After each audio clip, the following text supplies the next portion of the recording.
RBSC Hindi ज्ञान के इस भाग में आप सभी का बहुत बहुत स्वागत है।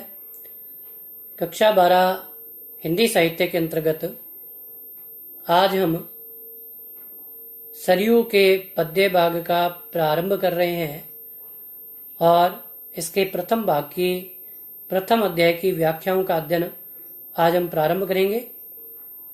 यदि आपने अभी तक हमारे चैनल को लाइक और सब्सक्राइब नहीं किया है तो अतिशीघ्र लाइक और सब्सक्राइब कर लें। आइए व्याख्याओं का अध्ययन करते हैं। देखिए, गुरु गुरु अर्थात गुरु, गोविंद अर्थात ईश्वर, तो एक है कि गुरु और ईश्वर दोनों एक ही हैं।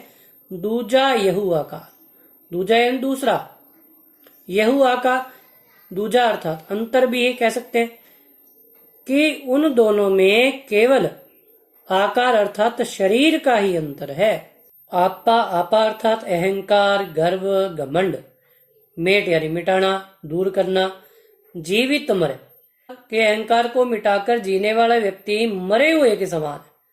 देखिए, ऐसा क्यों कहा है कवि ने? ऐसा इसलिए कहा है कि जब कोई व्यक्ति अहंकार को मिटा देता है तो उसके मन में लोभ, लालच अथवा विषय वासनाओं जैसी कुवृत्तियों का संचार नहीं होता।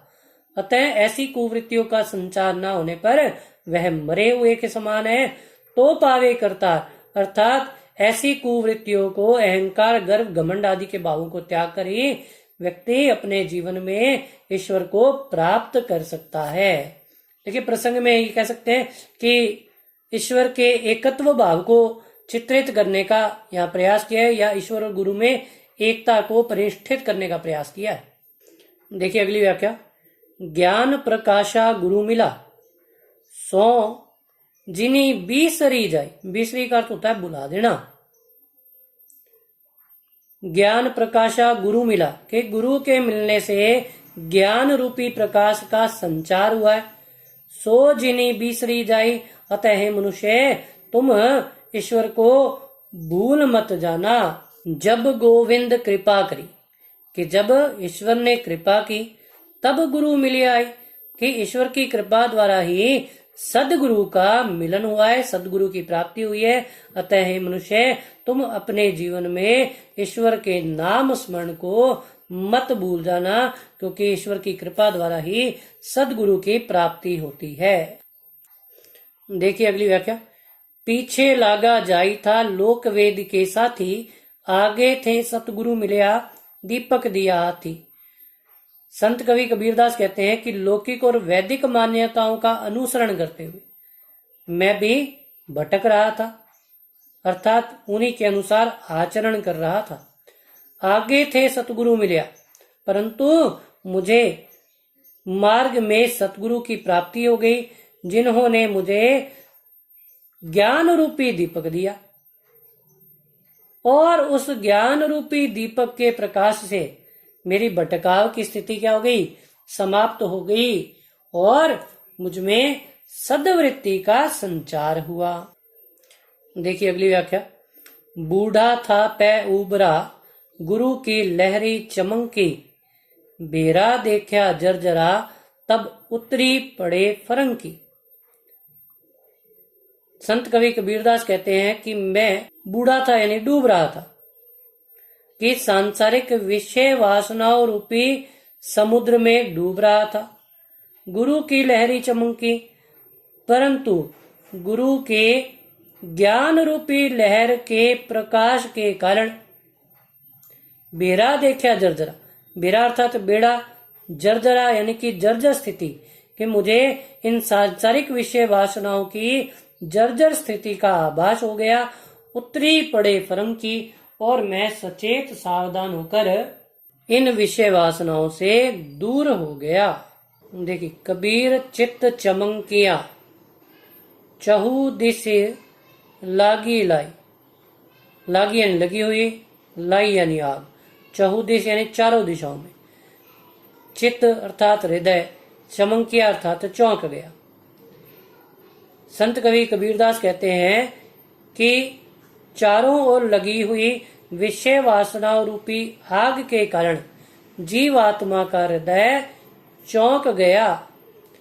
हरि सुमिरन हाथों गड़ा, बेगे लेहु बुझाई, कि हे जीवात्मा, तुम्हारे हाथों में ईश्वर के नाम स्मरण रूपी जल से भरा हुआ घड़ा है, अतः तुम उस जल के माध्यम से इन विषय वासना रूपी आग को बुझा सकते हो। पर ब्रह्म के तेज का कैसा है उन्मान, कहिबे कु शोभा नहीं, देखा ही प्रमाण।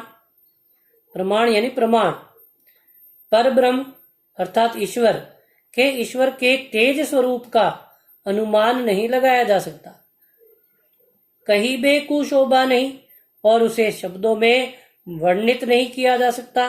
देखा ही प्रमाण, कि उसे केवल आत्म अनुभूति के द्वारा ही देखा जा सकता है। देखिए, एक हमने अलंकार पढ़ा था, विशेषोक्ति अलंकार, जिसमें ये था कि कारण के होने पर भी कार्य की उत्पत्ति नहीं होती। अब देखिए, कहने के द्वारा भी शोभा का वर्णन नहीं हो रहा है, इसलिए यहाँ पर विशेषोक्ति अलंकार है आपका। तो आप विशेष में विशेषोक्ति अलंकार लिख सकते हैं। देखिए अगली व्याख्या, चिंता तो हरि नाम की और ना चितवे दास, जे कछु चितवे राम बिन, सोई काल की पास। पास यानी फंदा।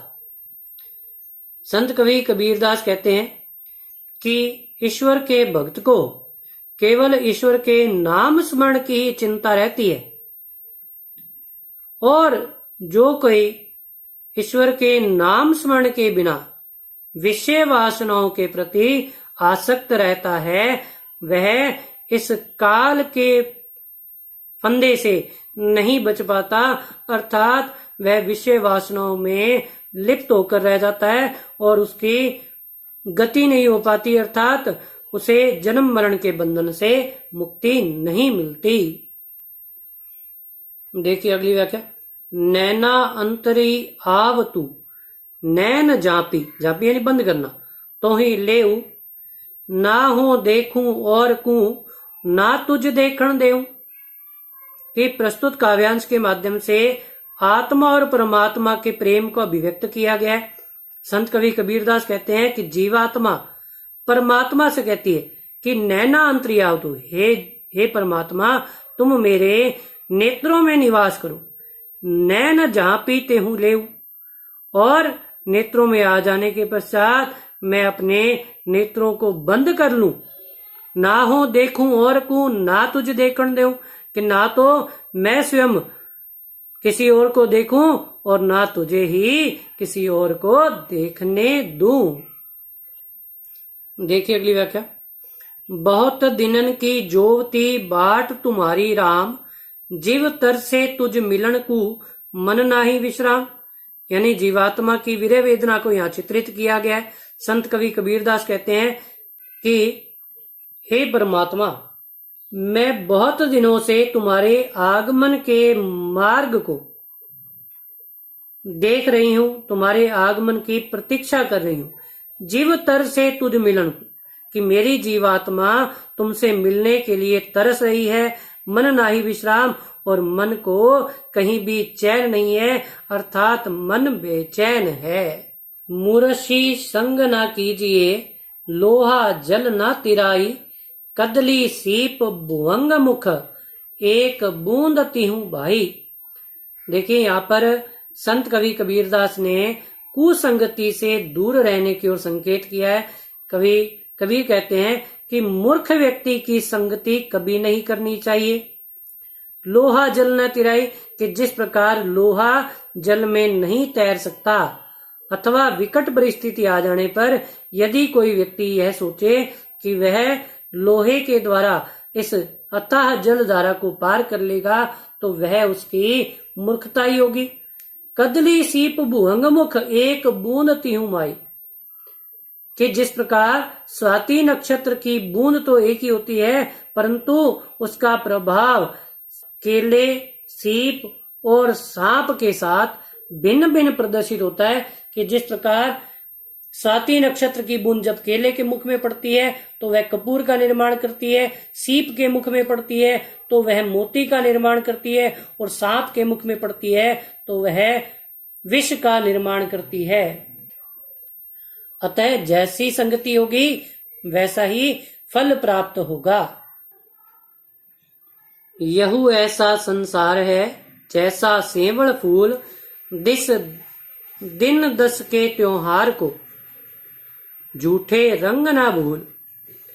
कि संत कवि कबीरदास संसार की नश्वरता के संबंध में उदाहरण देते हुए कहते हैं कि यह संसार सेवड़ के फूल के समान है।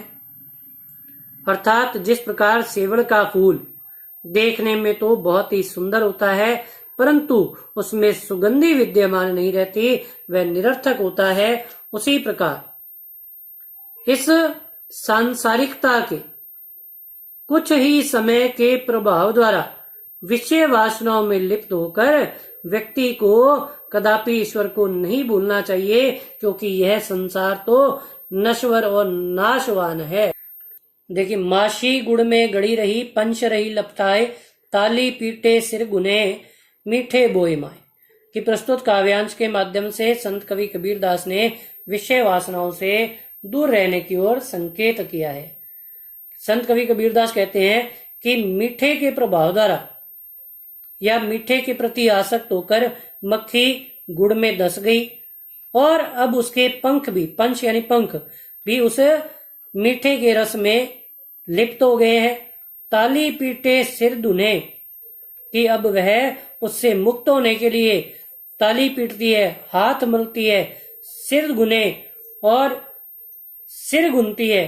अर्थात सिर गुनने का अर्थ होता है पछताना, कि उस मीठे के प्रभाव ने वह अब वहां से उड़ भी नहीं पा रही और उसका जीवन वहीं समाप्त हो जाता है। इस प्रकार व्यक्ति को विषय वासनाओं के प्रति आसक्त होकर अपने जीवन को व्यर्थ ही नष्ट नहीं कर देना चाहिए, उसे ईश्वर भक्ति करनी चाहिए। आशा करता हूं कि संत कवि कबीरदास की व्याख्या आपको समझ में आई होंगी। आगे की व्याख्याओं का अध्ययन इससे अगले भाग में करेंगे। धन्यवाद।